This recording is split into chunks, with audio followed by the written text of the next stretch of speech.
In the summer of 2009, I travelled to Torquay to meet and interview researcher Roy Dutton. Over the last 40 years, Roy has developed the astronautical theory of strange aerial craft. He contends that non-human spacecraft are periodically using a number of very specific orbital paths very high above the Earth as they approach our planet. He believes that these are motherships which send out smaller surveillance-type craft down to the Earth, which account for UFO cases worldwide. By analysing the times and locations of UFO sightings over many years, using his knowledge of space aeronautics, he has specified the orbital paths he believes the motherships are using. We're here in Torquay with Roy Dutton, and we're going to talk about his astronautical theory, which basically describes delivery paths of UFOs. Well, first I'm going to ask Roy about his background. What was your path through your education and your work career, which kind of brought you to learning about astronautical paths and that kind of thing, Roy?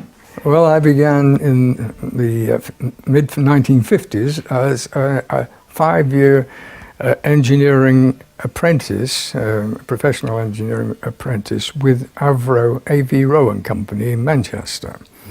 And this led me through a whole series of activities, which began with workshop experience, and then with the design and development experiences later.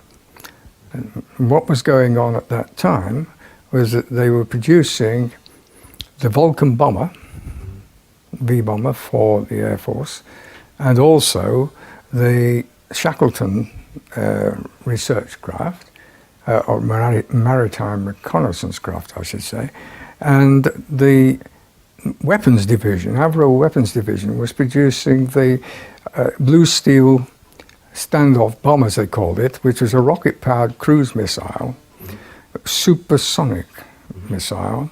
It was, and which was designed to fly at about 2.5 Mach number. And what year are we talking about, Roy? We're talking, I joined the company at the end of 1954. Okay. So all these 5 years were spent in the 50s, basically. Okay. And then at the end of that, I finished my training in the Weapons Research Division, and eventually in the Special Projects Office of the Weapons Research Division, which is where my career as such began. Right. Because the head of that department, John E. Allen, was a very strong advocate for a British space launcher program, and he encouraged my interest in that, and gave me opportunities to develop my skills in that and my knowledge. So that gave you a grounding in the sort of science behind how things stay in orbit and what the mathematics are behind different types of orbit and that kind of thing. Yes, in fact, I was engaged with others in space feasibility studies. So not only what was required to put things into orbit, but also what was required for spacecraft, what kind of equipment, etc., was required. So I had a very good grounding in normal astronautics, as it was developing at the time, very early time, in the early days of the space race, basically. And what about, we will come on to this again later, but I want to ask you now whether you had learned about things which approach the Earth and then want to park in a particular orbit. Would that have been covered in that type of education? Not generally, except in terms of things returning from a journey out in space, that's to the moon and back, and to see how they would cope with re-entry and that sort of thing. Avro Company has taken over, or became part of Hawker Siddeley, this Hawker Siddeley group, and was it was split again into the dynamics division and the aircraft division. So are you saying that within the research departments of that company at that time, they were looking into potential space paths and space vehicles then? Into future space, we were looking at the possibilities of Britain having its own space program at some future date, and the kind of enhancements that have to be made before we could afford it. So you were gearing up your knowledge in order to potentially work on a space vehicle that may have been developed by that particular company. Is that? Yes, that was there's a special projects department. We were given the task to look into possibilities of that kind, and to keep up to date with what was going on. And if we move on from your work background, you coined the term SAC. Now, can you tell us what that stands for and what it actually means? Oh, well, the things I began to investigate, first of all, that background made me interested in the reports that were being given in the Greater Manchester area, of things that were flying low over the housetops without any noise and glowing in the dark and all that sort of thing, frightening people to death, basically. So I thought I'd look into them. And I call them strange aerial craft, because they did sound like craft, not just lights in the sky. You postulate the different type of shapes that people who have managed to get close enough to these strange aerial craft have reported, and we all know that they're very often disc-shaped. But you hypothesized that if one of these discs was to, it's generally agreed within the UFO community that they have some kind of propulsion system, and it may be anti-gravity, it may be not, but it's a means of stopping off the ground and propelling itself. I believe that you hypothesized that what would happen if that craft suddenly switched off its propulsion system, it would need to cope with whatever conditions were created after it had switched that off. And you did a little bit of investigation into that, didn't you? Could you tell us about that? Well, the reason for that was that some people had described disc dome things, as I call them, disc with domes on top, that was seen to oscillate down from the sky, and also perhaps spiral down. Right. And I thought, I don't know whether that would be the case for these things. You know, they looked so as if they'd flip over or something like that. Right. So I decided I would make a model of one of them, but I had no model, as it were, nothing to design it from, except Leonard Cramp's analysis of the Adamski craft, which was a disc dome kind of construction.